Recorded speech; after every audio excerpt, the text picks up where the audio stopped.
Auriem, soltanto prima della pubblicità e poi arrivo subito da te, le quotazioni di Italiano e soprattutto i napoletani come stanno reagendo al post Antonio Conte. Auriem. Ma guarda, sui social del Napoli sono arrivate 41.000 risposte da parte dei tifosi, tutte contro Allegri.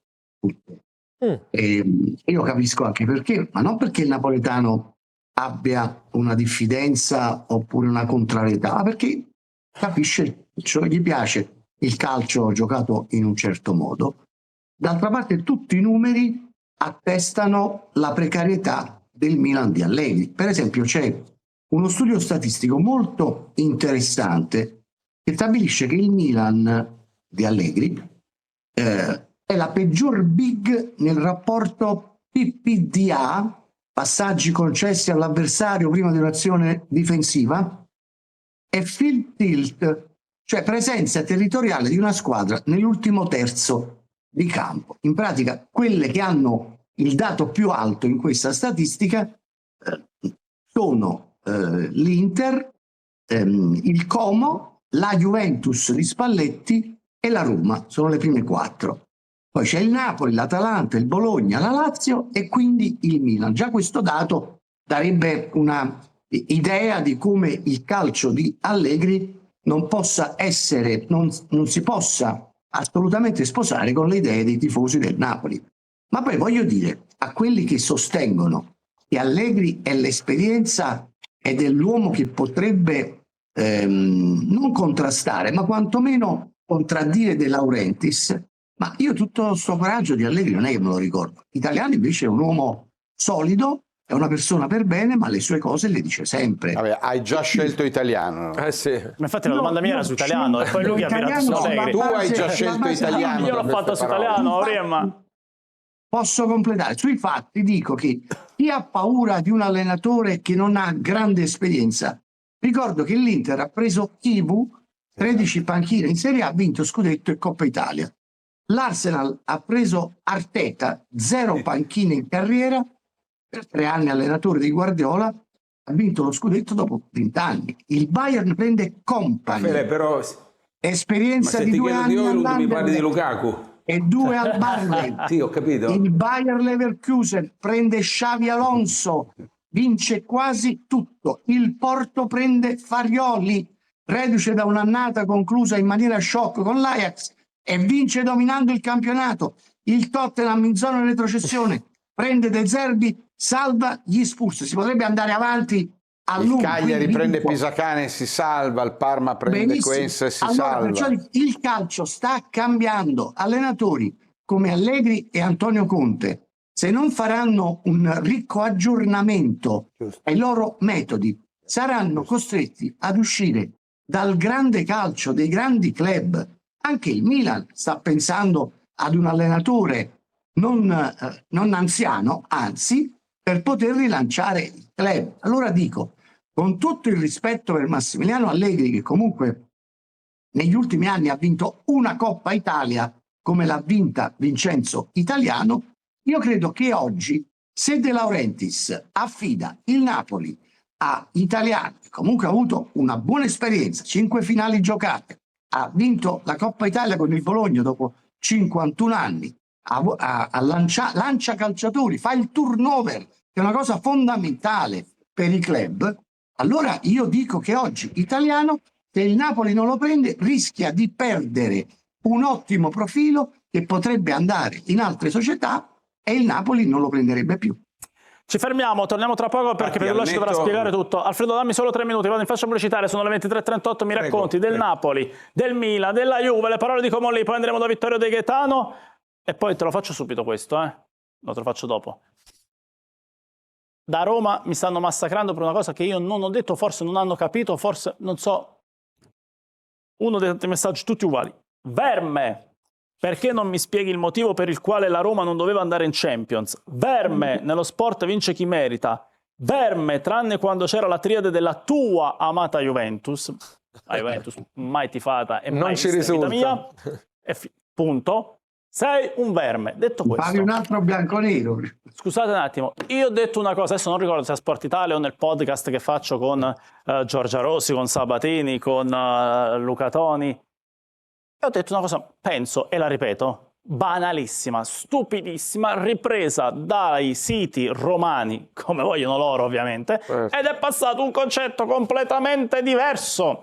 Io ho detto, se fossi nel mio amico che stimo, Federico Ferri, direttore di Sky Sport, ho la Champions League, faccio due calcoli, e lo faccio anche io nel mio piccolo con la Primavera, domani abbiamo la finale Fiorentina-Parma, con tutto il rispetto per la Fiorentina e per il Parma, sono eccezionali. Se prendevo Inter-Juve o Inter-Milan, forse mi andava un po' meglio. E ho detto che la Roma, che ha strameritato di andare in Champions, complimenti a Gasperini e complimenti alla Roma che va in Champions League, la Roma è tifata soprattutto a Roma e poi ancora un po' in giro per l'Italia, ma poco. Il Napoli è tifato a Napoli, esiste solo il Napoli e poco Juve, e qualche altro, e tanti napoletani che sono in giro per l'Italia, sì, e il Como è tifato qua dietro da poche persone. Per la Champions League, in termini di numeri, in termini di abbonati, in termini di fatturato e in termini di appeal del calcio italiano, questo è un danno con il Milan e la Juve. Per la prima volta nella storia della Champions League dal 1993 in poi, questo è un danno. Milan e Juve fuori contemporaneamente, insieme. Certo. Beh, se il Milan e la Juve sono quelli che abbiamo visto, Michele, sai che danno? Cioè, ti annoi, ti addormenti. No, vabbè, parlava dal punto di vista economico e degli ascolti. Non sto parlando di calcio, Auriemma, pure tu ti voglio bene. Ti difendo io. No, non ci devo difendere, fammi finire. Non difendo io, nel senso, la Juve e il Milan mettono insieme circa, se non di più, 20 milioni di tifosi. Giusto? Certo. 14 e 6. Quindi non faranno l'abbonamento a Sky perché non c'è la Juve. Io non credo che sia così, però. È naturale che il Napoli ha 4 milioni di tifosi, la Roma ne ha 3, il Como ne ha 33.000, 40.000, 80.000, 100.000, non lo so. La Champions, pur per vedere altre squadre che siano di un altro livello. No, Raffaele, questo è vero, però quando c'è la partita singola, metti la Coppa Italia su Mediaset per dire, è chiaro che se la Coppa Italia è Fiorentina-Como, non è come se è Inter-Juventus. Ma lo sto facendo ad esempio sulla mia pelle di domani. Ma guarda, io domani vado a Firenze al Viola Park e mi vado a vedere ovviamente Fiorentina-Parma per una serie di ragioni, e vado domani alle 20:30, mi vedo Fiorentina-Parma al Viola Park e sarò presente, diretta ed esclusiva a Sport Italia. Ma posso essere un bugiardo cronico e dire che bello, è bellissima, perché sono le due realtà più belle del calcio. Il Parma ha fatto un calcio eccezionale, Notari è un fenomeno, la Fiorentina sul settore giovanile è una società fenomenale. Però scusate, a livello televisivo, Inter e Juve forse mi serviva un po' di più, no? Che organizzassero meglio, facessero squadre più competitive e andranno in Champions. Hai ragione, sul piano imprenditoriale. Io sono il primo che sto dicendo che Milan e Juventus si devono vergognare, che fanno schifo. Sono stato il primo che ho detto Milan e Juve fanno schifo, Roma e Como hanno meritato, ma sto dicendo un'altra cosa, Auriemma. Ma l'abbiamo capito, è giusto quello che dici. Sul piano imprenditoriale hai ragione tu, è vero. Appeal imprenditoriale numerico. Ma Raffaele, non è a livello calcistico, Milan e Juve devono restare fuori pure dall'Intertoto se esiste. Qualche anno fa lo scudetto lo vinceva pure il Verona e mi piaceva di più quel calcio lì. Ma anche a me. Io non faccio l'imprenditore e quindi anche a me, ma io ho fatto un discorso diverso, brutale economico, ma a livello calcistico 1000 Como, 1000 Roma, 1000 Napoli, 0 Juve, 0 Milan, perché l'ho detto e lo ribadisco, Milan Juventus neanche l'Intertoto devono fare pubblicità. Basta. È chiaro, dai, è chiaro. Fredo Pedulla, andiamo, poi andremo anche a Napoli, spiegami un po', Walzer, direttore, panchina direttori, forza. No, per quanto riguarda la vicenda italiana, noi restiamo a quanto abbiamo raccontato lunedì, quando avevamo messo Italiano in pole e poi martedì dopo l'incontro. È una scelta fatta, dobbiamo tenere le alternative. Se dovesse accadere qualcosa con il Bologna domani, ci sarà questo incontro che avevamo preannunciato, lui chiederà di essere liberato, le altre sono soluzioni alternative. Ti volevo soltanto dire che oggi abbiamo parlato di palestra. Allora, vorrei chiudere il tema Napoli con naturalmente Raffaele Auriemma, ma anche Vincenzo Credendino da Napoli, perché prima abbiamo detto 41.000 sui social dicono no ad Allegri, si va su Vincenzo Italiano, poi Auriemma c'è da capire anche se ci sarà o meno la rivoluzione nello spogliatoio al di là dell'allenatore, e poi mi racconta tutto Vincenzo Credendino. Auriemma prima, Credendino poi, per chiudere su Napoli. No, la rivoluzione dello spogliatoio non ci sarà perché è andato via Antonio Conte, altrimenti davvero non sarebbe rimasto praticamente nessuno. Tant'è vero che soltanto un paio di calciatori hanno scritto un post per l'addio di Antonio Conte. È un fatto anomalo perché hanno vinto lo scudetto con questo allenatore. Io mi chiedo quale sarà il ruolo di Giovanni Manna, perché sono rimasto molto stupito che nella conferenza stampa di addio di Antonio Conte non ci fosse il direttore sportivo. Perché non c'era? Come mai? Come mai viene considerato come uno che non è... Ma perché secondo te, Raffaele, il presidente lascia il palcoscenico al direttore sportivo in un contesto del genere? Lui e l'allenatore.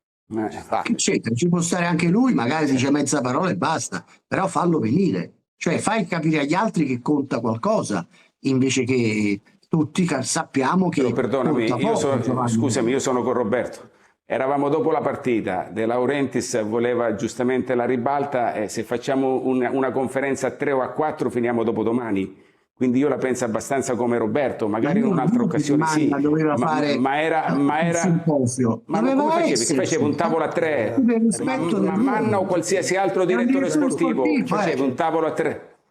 Ma non era il momento, secondo me, per qualsiasi altro direttore sportivo, non solo Manna, Sartori, Ausilio, cioè parla la proprietà con l'allenatore. Non c'era una logica, scusami, per me no, non era una logica. Giustamente era una cosa talmente delicata che per me l'hanno dovuta fare il presidente che ha voluto chiudere bene Conte, almeno questa è la mia teoria. Io non credo sia così, però rispetto la tua teoria, ci mancherebbe. No, è una mia teoria, non è una ricostruzione dei fatti, è diverso, non è che non credi sia così, è una tua presa di posizione che rispetto. Stretto com'era tra De Laurentiis e Conte, non sia riuscito ad esprimere il suo valore. Perché noi che ne sappiamo, Manna, cosa sa fare, visto che il mercato lo ha fatto tutto. Io ti parlavo della conferenza, non del valore medio, io ti parlavo della conferenza che in quel momento ha parlato 30 minuti De Laurentiis, il 27, se prendi pure Carmando che tipo o chiunque vuoi, scusami Carmando, no, Starace che ti porti il caffè, facciamo Starace ti porti il caffè, facciamo 2 ore e 3/4, no. Michele Criscitello è un presidente di una società e non credo che il suo direttore sportivo lo faccia valere poco. È vero che anche lui è uno alla De Laurentiis, perché Michele secondo me è uno alla De Laurentiis, però ha il rispetto dei ruoli. Vieni anche tu. È proprio il contrario di quello che dici, scusami, è proprio il contrario, è proprio una gestione De Laurentiis, proprio sei fuori pista, permettimi, cioè la gestione è proprio De Laurentiis, che lui adesso non mentirà, dirà che no, ma è proprio esattamente come De Laurentiis, è proprio il contrario di quello che dici tu. Vabbè, andiamocene a dormire vedrò qua, dai. 3 persone in conferenza, anche lì dirò sbagliato, ma non esiste. Auriemma, buonanotte, grazie Raffaele, è sempre un piacere. Da Napoli Raffaele Auriemma, grazie Vincenzo. Vincenzo Credendino, raccontami un po' perché tutti ce l'hanno con Allegri. Non neanche arrivato a Milano ce l'hanno con Allegri, a Torino ce l'hanno con Allegri, a Milano non ce l'hanno, a Napoli ce l'hanno con Allegri. A Milano non ce l'avevano con Allegri. No, adesso ce l'hanno però. Adesso sì, e noi li ha fatto andare in Champions, ce l'hanno con Allegri. A Napoli ce l'hanno con Allegri, però non è neanche arrivato a Capodichino. Anzi, fatelo passare se va a capo. Buonasera, buonasera intanto, buonasera Michele. Buonasera. Buonasera, dicevo, saluto a tutti chi ci segue e chi chiaramente è in studio in collegamento. Volevo giusto aggiungere una postilla che forse può andare a coniugare le opinioni di prima su Giovanni Manna. Sarà sicuramente un mestiere diverso, quello del direttore sportivo del Napoli pre e post Conte, con onori ed oneri che inevitabilmente andranno a cambiare per la figura del direttore sportivo. Su questo non ci piove. Per quel che riguarda invece la figura di Allegri, potremmo enunciare quelle che sono state le battaglie di quando c'era un Napoli bellissimo ma poco vincente. L'avversario era proprio Allegri, ma forse, e la storia ce lo insegna perché i napoletani hanno imparato anche ad amare Antonio Conte, che diciamocelo non è mai stato particolarmente ammaliante per quella che è la proposta di gioco, ma al tempo stesso portando i risultati ha invece sì ammaliato il popolo partenopeo, tant'è vero che come De Laurentiis in tantissimi speravano ancora in un ripensamento dell'ultimo minuto del Salentino, più che le battaglie passate conta la bacheca. Negli ultimi 6 anni soltanto una Coppa Italia, in quella di Max Allegri, assieme a quella che è una fine di stagione che obiettivamente lascia perplessi. E allora gioco forza non è una percentuale bulgara, qualcuno lo potete anche trovare. Ieri Carnevale diceva: guardate che Allegri è la persona giusta per il Napoli, però si tratta sicuramente di una percentuale più ampia di tifosi e addetti ai lavori che propende in questo momento per quello che è l'arrivo di Vincenzo Italiano sulla panchina del Napoli, per tutta una serie di fattori. Il primo riguarda la proposta di gioco, il secondo un'attitudine al doppio impegno e anzi quasi ad far bene, ad avere buon gioco in quelle che sono le competizioni europee. Il ricordo di quella del 30° posto è ancora troppo vivo per non sperare invece di poter fare qualcosa di più, e chiaramente c'è l'impronta presidenziale dai tempi di La Spezia, dalle vittorie dello stesso Vincenzo Italiano contro il Napoli con varie squadre, Fiorentina, Spezia, lo stesso Bologna, l'ultima in ordine di tempo in questo campionato, hanno convinto il presidente De Laurentiis della bontà, ecco, della scelta di questo allenatore. Grazie Vincenzo Credendino, ci fermiamo. Vorrei soltanto aggiungere, proprio in 10 secondi che ha concordato un contratto biennale con opzione che potrebbe essere triennale da 3 milioni e mezzo a stagione. Quindi hanno l'accordo su tutto. Lui guadagna 3 milioni per un altro anno. Quindi deve solo liberarsi dal Bologna prima. Dobbiamo aspettare giustamente questo passaggio tecnico domani di rapporti, ma lui aveva già comunicato che avrebbe voluto fare una scelta diversa. Ci fermiamo, torniamo tra poco. Aspettiamo. Non mancate. Ciao ragazzi, amici azzurri, voglio sapere subito cosa ne pensate del programma che avete appena visto e soprattutto delle parole di Criscitiello sul Napoli e del dibattito acceso con Raffaele Auriemma, perché nelle ultime ore il tema più caldo resta sempre lo stesso: chi sarà il nuovo allenatore del Napoli dopo l'addio di Antonio Conte?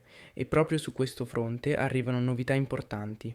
Il nome che continua a salire nelle gerarchie del club azzurro è quello di Vincenzo Italiano. Nelle ultime ore ci sarebbero stati nuovi contatti e movimenti concreti che avrebbero sorpreso anche l'ambiente Bologna. La società rossoblù, infatti, vuole capire rapidamente le intenzioni del proprio allenatore, perché considera Italiano centrale nel progetto tecnico della prossima stagione. A Bologna c'è la convinzione che il mister abbia fatto un lavoro straordinario, dando identità e qualità ad una squadra diventata competitiva ad altissimi livelli. Proprio per questo il club emiliano vorrebbe continuare insieme, ma allo stesso tempo ha bisogno di certezze in tempi brevi, anche per programmare il mercato estivo. Ed è qui che entra in gioco il Napoli. La dirigenza azzurra continua a valutare diversi profili, ma Italiano piace molto per il suo calcio offensivo, per la capacità di lavorare con i giovani e per la forte personalità mostrata negli ultimi anni. Il Napoli vuole aprire un nuovo ciclo importante e cerca un allenatore moderno, ambizioso e capace di valorizzare la rosa. Al momento però non esiste ancora una decisione definitiva. Il Bologna prova a trattenere il proprio tecnico, mentre il Napoli continua a riflettere attentamente prima di scegliere il successore di Conte. Le prossime ore potrebbero diventare decisive per capire come evolverà la situazione. Una cosa però appare chiara: il valzer delle panchine è appena iniziato e il Napoli vuole muoversi con grande attenzione per costruire una squadra ancora più competitiva. Ma non abbiamo ancora finito con le notizie di oggi. Ora passiamo all'argomento del mercato. Attenzione, perché nelle ultime ore sta circolando anche una voce clamorosa che riguarda l'attacco del Napoli della prossima stagione. Il club azzurro, infatti, starebbe seguendo con grande attenzione Dusan Vlahovic. Sì, proprio l'attaccante serbo della Juventus, uno dei nomi più pesanti del calcio italiano degli ultimi anni. Secondo le informazioni raccolte, ci sarebbero già stati dei primi contatti esplorativi per capire margini, costi e fattibilità dell'operazione. Il Napoli sa che la prossima estate potrebbe cambiare tanto davanti, il futuro di Lukaku resta incerto e la società sta iniziando a valutare profili di altissimo livello per rinforzare il reparto offensivo e Vlahovic rappresenterebbe un colpo enorme sia dal punto di vista tecnico sia mediatico. Giovanni Manna conosce molto bene il giocatore dai tempi della Juventus e avrebbe già avuto alcuni dialoghi con l'entourage del centravanti serbo, in particolare con il padre Milos.